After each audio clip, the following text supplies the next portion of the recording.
Hamed Ousseni, votre nom aujourd'hui est lié au passeport. Quand on parle aujourd'hui Maître Hamed Ousseni, on voit passeport. Le contrat avec Semlex, c'est presque à la fin, on nous a dit. Et beaucoup de gens disent, mais bon, à qui on donnera maintenant ce contrat? Parce que le passeport aujourd'hui, c'est quelque chose de luxueux. C'est vraiment, posséder un passeport à Kinshasa, c'est un luxe. On débourse, officiellement, c'est 185 $, mais officieusement, moi j'en ai acheté, c'est plus de 200 $ pour avoir le passeport. Est-ce que vous pouvez rassurer à cette population que le prix du passeport, comme l'avait communiqué le chef de l'État, que le prix du passeport baissera avant que nous continuions? Vous pouvez rassurer à cette population que le passeport ne sera plus à 185 $, 180 $. J'ai beaucoup aimé votre introduction sur le dossier du passeport en disant qu'à ce jour, mon nom est lié au dossier passeport parce que depuis un temps, j'ai pris l'initiative de me lever pour que, les contrats avec Semlex ne soient pas renouvelés. Et pourquoi j'ai voulu que ces contrats ne soient pas renouvelés? C'est parce que depuis 2015 jusqu'à ce jour, le peuple congolais a payé un lourd tribut à cause de ces contrats. Parce que il faut aussi les rappeler. Comment nous sommes arrivés à conclure d'abord les contrats avec Semlex? C'était de gré à gré, on ne sait jamais. Hein, c'était un marché de gré à gré. Mais au début, l'Organisation internationale de l'aviation civile, parce qu'au Congo, on avait nos passeports. Mais qu'est-ce qui a fait en sorte que l'État congolais puisse conclure un contrat avec Semlex?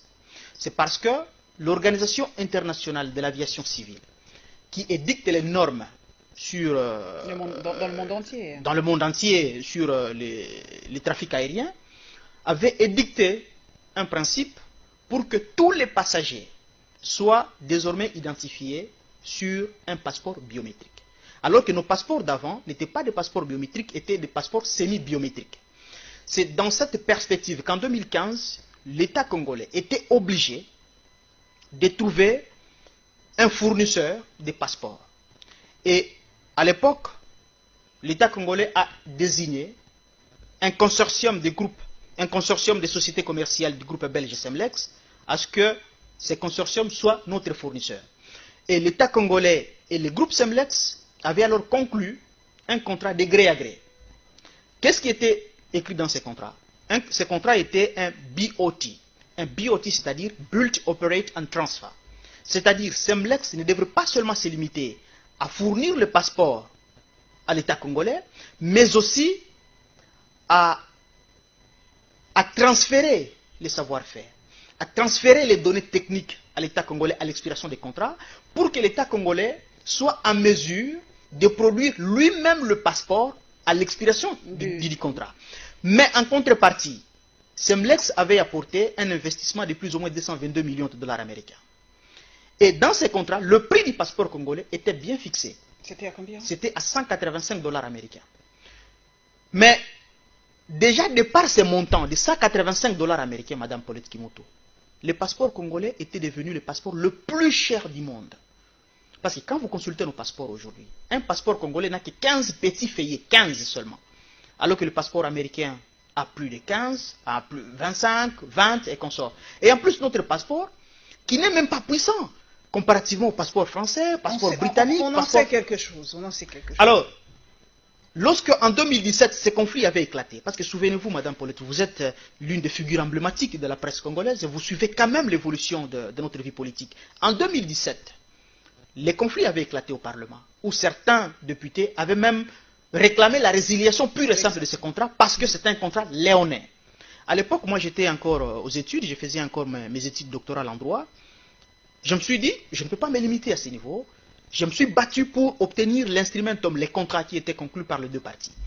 L'agence anglaise Reuters avait publié les 10 contrats, je l'avais obtenu, et quand je l'ai analysé, j'avais même écrit un article scientifique là-dessus. Et en conclusion de mon article, j'étais arrivé à 2 solutions que j'avais proposées aux parlementaires qui demandaient la résiliation à l'époque, et heureusement, ils m'avaient suivi. Je leur avais dit qu'en suivant les clauses de ces contrats, si aujourd'hui on procède à la résiliation brusque de ces contrats, c'est l'État congolais qui sera perdant. Parce que quel que soit le tribunal arbitral devant lequel la République démocratique du Congo serait assignée, nous devrions être condamnés.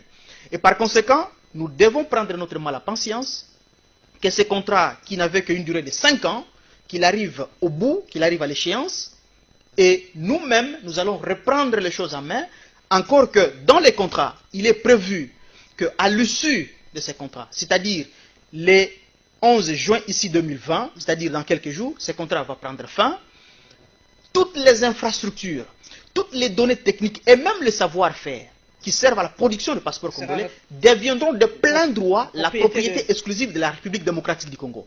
Alors, lorsque j'ai constaté 2 mois avant l'expiration de ces contrats, j'ai constaté un certain silence de notre côté. Je me suis dit, mais mon Dieu, qu'est-ce qui se passe? Ces contrats risquent d'être prolongés,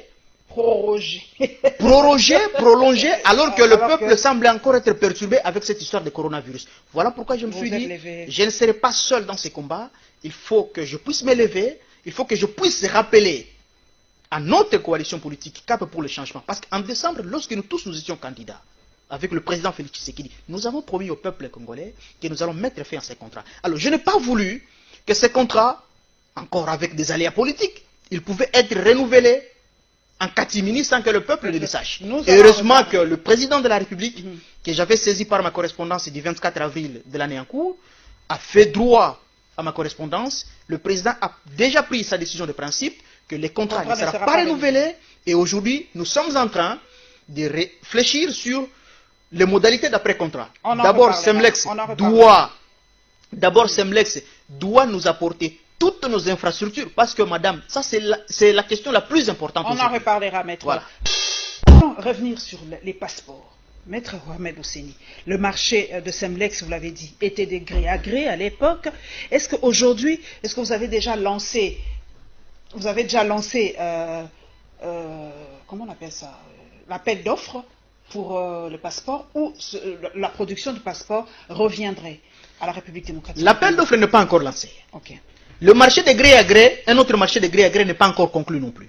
Mais je profite, quand on parle de ce dossier de passeport, je profite d'abord pour remercier le président de la République, Félix Tshisekedi, qui vient de respecter l'une de ses promesses électorales. Parce qu'avec lui, nous avons promis au peuple congolais que nous n'allons plus renouveler les contrats avec Semlex. Le président de la République a instruit au Premier ministre, le Premier ministre aussi a répercuté le message à la ministre d'État et ministre des Affaires étrangères, Mme Toumba, que je salue aussi, et celle-ci s'est obligée, en notifiant déjà à Karaziouane, qui est le patron de Semlex, en disant, messieurs, nous mettons fin à votre contrat, au contrat qui nous lie, c'est-à-dire nous n'allons plus les renouveler à son échéance. Pourquoi? Parce que d'ailleurs même la clause de reconduction tacite dans ces contrats n'a pas été prévue. Et en même temps, notre ministre des Affaires étrangères a demandé à Semlex de faire déjà l'inventaire avec le gouvernement congolais. Parce que toutes les infrastructures, Mme Paulette Kimoto, qui servent à la fabrication de passeports congolais, ce sont nos matériels désormais. Ce ne sont plus le matériel de Semlex. L'article 10 du contrat, qui lie la République démocratique du Congo au groupe belge Semlex. Et qui avait signé ce marché, maître? Le marché du côté congolais a été signé par 2 personnes.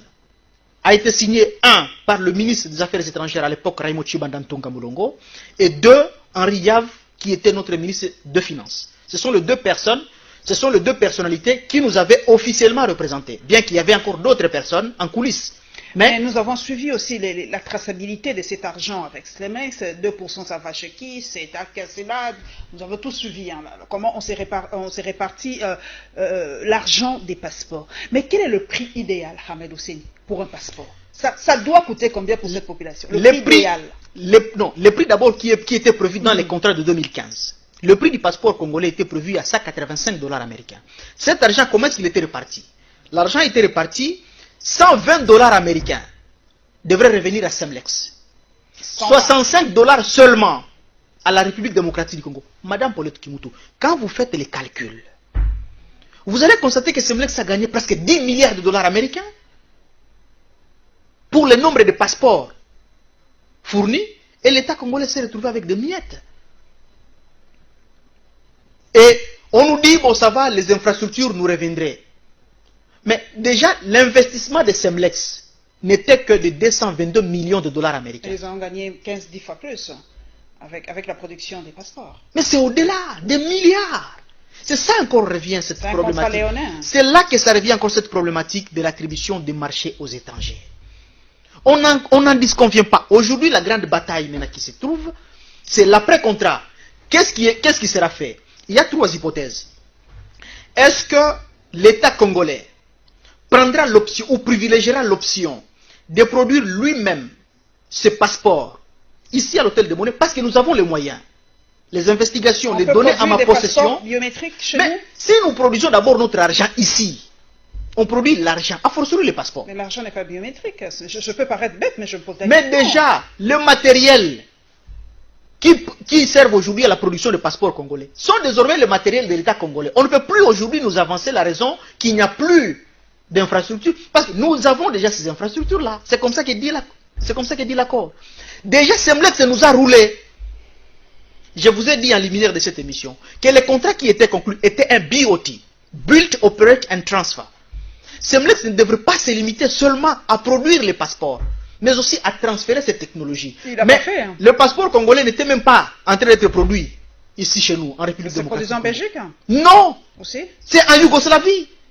Et c'est là où se trouvent même toutes les infrastructures. Voilà pourquoi notre ministre des Affaires étrangères a demandé à Semlex de faire déjà l'inventaire et de ramener au pays toutes les infrastructures qui servent à la production de passeports congolais. Mais déjà, il se pose déjà un problème de délai.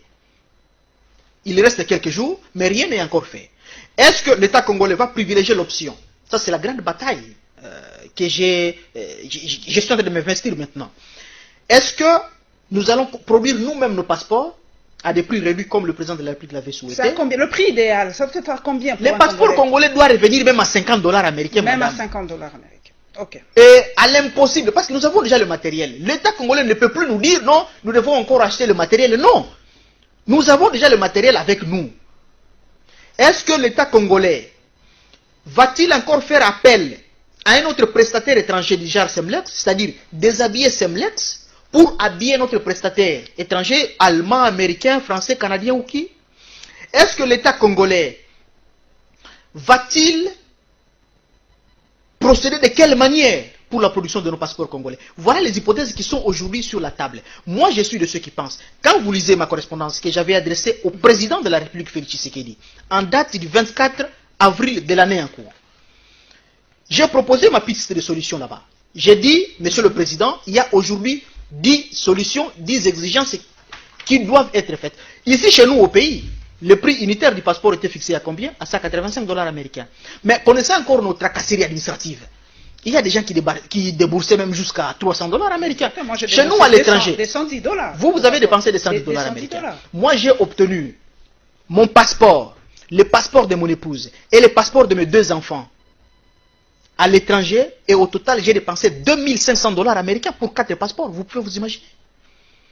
Parce qu'à l'étranger, madame, vous, au moins, vous êtes ici à Kinshasa. Prenez quelqu'un qui est à Montréal, au Canada. Notre ambassade se trouve à Ottawa. Pour avoir le passeport, il faut qu'il se déplace. Qu'il quitte Montréal, qu'il quitte Vancouver, pour aller jusqu'à Ottawa. Calculez le prix de billet d'avion. Parce qu'il ne peut pas arriver à dormir sur le trottoir. Il doit être logé dans un hôtel. Tout ça, c'est juste pour avoir les documents. Le passeport de 15 petits feuillets. 15 petits feuillets. Quand juste on vous appose 15 visas, c'est fini. Moi, j'ai déjà renouvelé, à l'espace de 5 ans, j'ai déjà renouvelé 2 fois mon passeport. 2 fois. Et parce qu'à l'étranger, aujourd'hui, à l'espace de Schengen, un passeport congolais coûte près de 400 €. Et sans compter encore les accommodations, les frais d'hôtel et consorts, ainsi de suite. Alors, je me suis dit, première exigence, monsieur le président, qu'on rompe d'abord ces contrats avec Semlex. Que nous puissions produire nous-mêmes le passeport ici chez nous, parce que nous avons déjà les moyens. Qu'on rabatte le prix unitaire doit revenir même à 50 $, même à 80 $. On va faire les études de faisabilité, mais on doit nous fixer. Et en même temps, on doit veiller à ce qu'à la prochaine, de tels contrats ne soient plus conclus.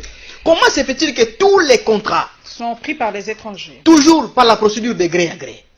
Toujours par la procédure de gré à gré. Je ne dis pas que le gré à gré... C'est pas mauvais en soi. Hein. Ce n'est pas mauvais, c'est légal. Mais il y a des conditions.